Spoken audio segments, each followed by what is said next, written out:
안녕하세요, 컴사우 김쌤입니다. 이번 시간에는 CPU 쿨러에 대해서 얘기를 좀 해볼게요.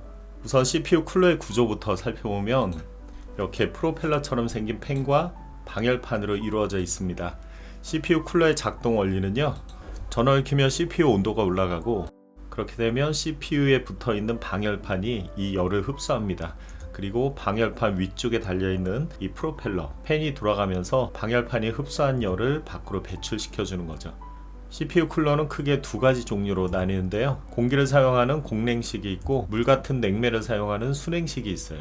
공냉식은 순냉식보다 가격이 저렴한 대신에 성능이 낮고요, 순냉식은 공냉식에 비해서 가격이 훨씬 비싸지만 성능은 더 좋습니다. CPU 쿨러 가격은요, 공냉식은 최저 3,000원부터 있고요, 순냉식은 최저 8만원대부터 있습니다. 쓸만한 건 거의 20만원 선이기 때문에 선뜻 구매하기에는 조금 부담스러우실 거예요. CPU 쿨러 성능이 좋지 않으면 CPU 성능까지 낮아진다는 점인데요,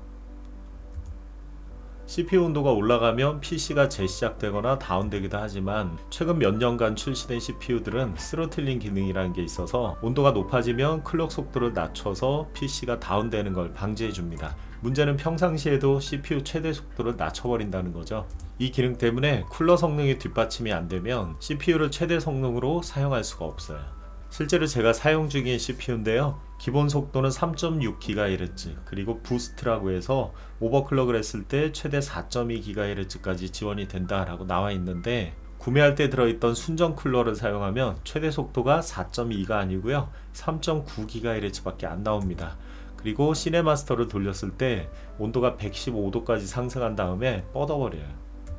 저게 제 CPU에 달려있던 순정 쿨러고요, 저걸 사용할 때는 CPU 최대 속도가 3.9GHz 밖에 안 나왔고 여름에 렌더링 하다가 뻗은 적도 많은데 서큘레이터로 식혀봐도 효과가 없었어요.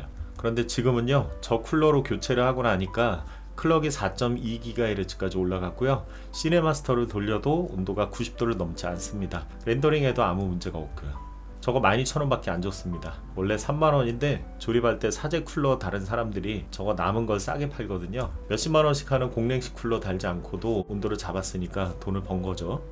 여러분들도 본인이 사용 중인 CPU 속도를 확인해 보시고, 최대 속도가 안 나오거나 시네마스터를 돌렸을 때 혹은 어떤 프로그램을 돌릴 때 PC가 자주 다운이 된다면 쿨러 교체를 고민해 보세요. CPU 최대 속도를 확인하는 방법은 PC 하드웨어편 9회차를 보시면 되고, 현재 CPU 속도를 확인하시려면 PC 유즈보스편 12회차를 보시면 됩니다. 둘 다 보고 계신 화면 상단에 링크를 걸어 드릴게요. 다음 시간에는 CPU 쿨러의 종류와 가격대, 그리고 성능을 비교해 보겠습니다. 강의가 도움이 되었다면 구독, 좋아요, 공유 부탁드릴게요. 감사합니다.